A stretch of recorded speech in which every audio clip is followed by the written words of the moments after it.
Hey, what's going on? My name is Omar, and I'm back with another presentation for you. So what I'm going to do is I'm going to make two videos. Uh, I'm going to make two videos that are going to be based on some book reviews for some books, two books that I've read that I finished reading recently. One of the books that I had finished, and I will say pretty quickly because it is a small book. It's not that big at all. But this is the book from Rom Wills, uh, Nice Guys and Players. Shout out to Rom Wills. Wills. I am a long time follower of his on YouTube. So what I want to do is doing this book review from the Nice Guys and Players book is this. I want just to touch on three things that I found interesting about the book. So the first thing that I found interesting is that Rom had a chapter where he breaks down the four archetypes of guys. I say four, but technically it's five because there's a fifth type that he later describes in another chapter. So the way he breaks the archetypes down, and this is some stuff that he has talked about on his YouTube page periodically. He talks about these things pretty often. So the four types of guys he mentioned, Mr. Goodbar, and the Mr. Goodbar is the guy that literally all the women are going crazy for. If Mr. Goodbar type of guy walks into a vicinity where there's 20 women at a party or whatever, 15 of those 20 women are going to be going crazy over this Mr. Goodbar. He's somebody that's considered the pretty boy. He's somebody that is, I want to say, hit the jackpot genetically. Just raw sex appeal, just from top to bottom. And the girls are going crazy for this guy. And he knows that, and he typically kind of used that to his advantage as far as being charming and pretty much getting whatever he wants to get from those women. So that's the first type, right? Then he describes another type, which is called the masked man. And the masked man is interesting because this is somebody that has to work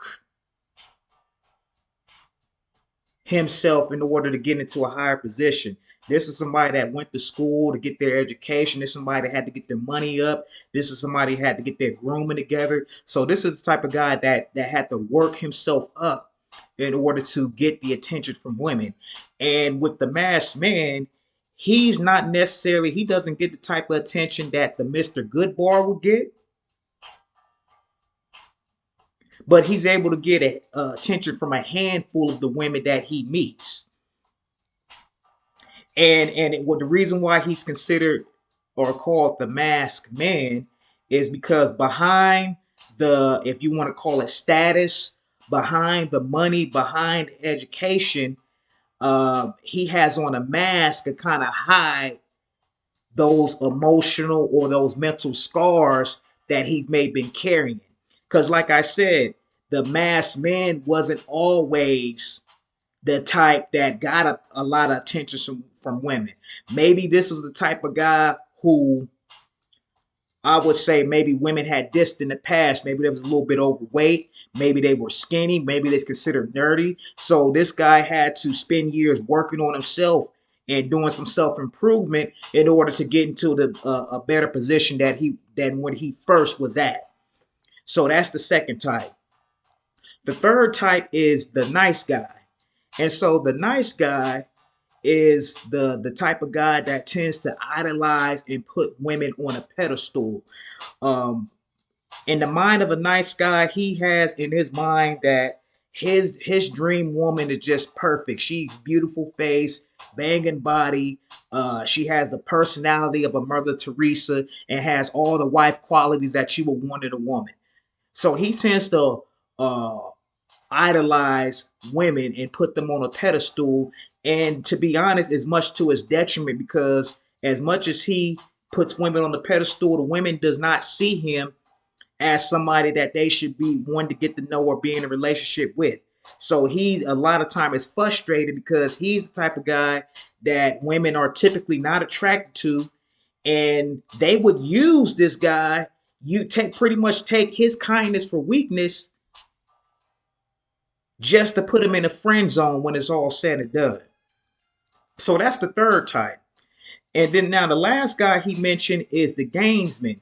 So what makes the gamesman interesting is that he's the nice guy on steroids. The gamesman at one point thought being nice to women was good enough to attract those type of women. And since he wasn't getting the type of results that he would want, the gamesman would simply start to play games.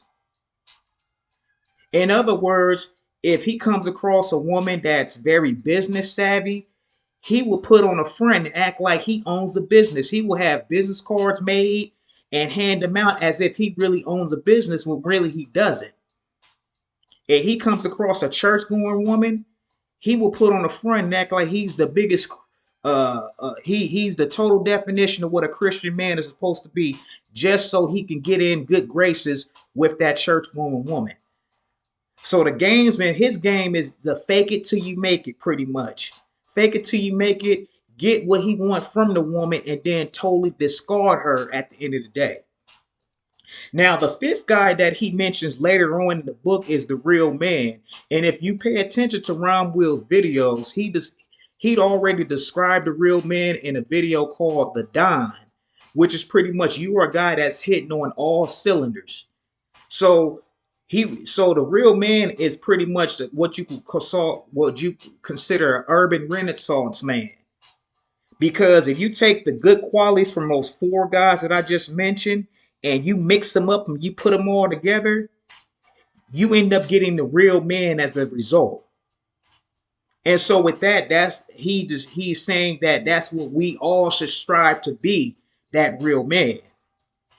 So that was one of the things that I found interesting in the book. Another thing I found interesting is how he talks about women would date and choose their mates based on their insecurities. I want y'all to stay with me. Stay with me because sometimes when we look at couples and we see a woman is with a particular man and we scratch our head like, yo, why is she with him? If a woman is insecure about her looks, the way she look, she would go out of her way to get a man that's less attractive. She's not going to go for a handsome guy because all that's going to do is take a dig at her insecurity. That's just going to magnify her insecurity even more to the point where she believes she can't get a guy that caliber. So she will deliberately go for an ugly man just so she can feel good about herself. If a woman is financially insecure, she has trouble paying bills and things of that nature, she would typically go for a guy that's more financially secure to take care of many of her financial issues. If a woman feels vulnerable from a physical standpoint, she would go out of her way to try to hook up with a guy that's very confrontational, like to fight. That way she can feel protected. So that just kind of breaks things down as to why women would choose to mate with certain or choose to be with certain men just based off of insecurity that they have. So that was the second thing that I found interesting. Now, the third and the last thing I found interesting was that he had a section on there where it talks about the mental and spiritual development of a man. And what Rom Wills did a good job of doing is that he explains how it's one thing to be physically attractive. You hitting the gym, you in shape. You stay groomed up. You keep your hair cut. All that. You wear nice clothes and things of that nature. But what good is it to have all those things if you are not articulate? What good is it to have all those physical attributes in order, but you're not knowledgeable in certain areas and certain aspects of life. So what he does is that he challenges men to start reading book on different bodies of knowledge. Start reading books on things that will challenge your mental thinking and will cause you to look at something from a different perspective. So then when you meet these women, you have something to talk about. You're somebody that can express their opinion in an articulate way.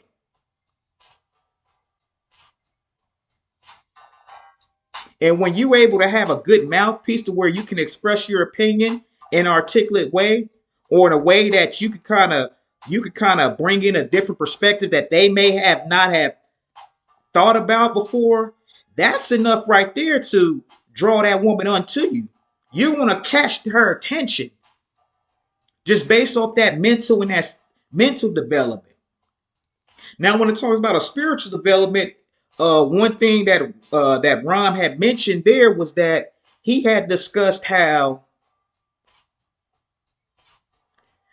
you should strive to be righteous whenever you choose to deal with women.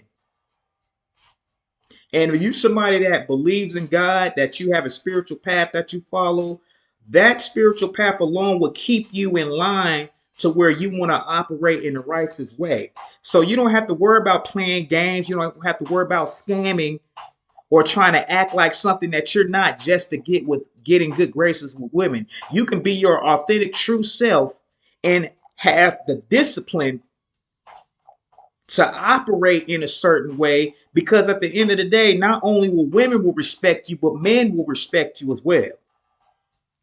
So those are the three takeaways that I found interesting in Rob's book, which I got it right here, The Nice Guys and Players.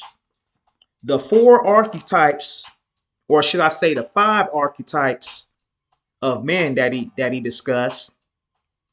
The second thing was how women would date or choose men based off of the insecurities that they may have. And the last thing that I found interesting was he goes into detail as far as the mental and the spiritual development of a man. So that's my video. Hope you guys enjoy it, and I'll talk to y'all soon. Peace.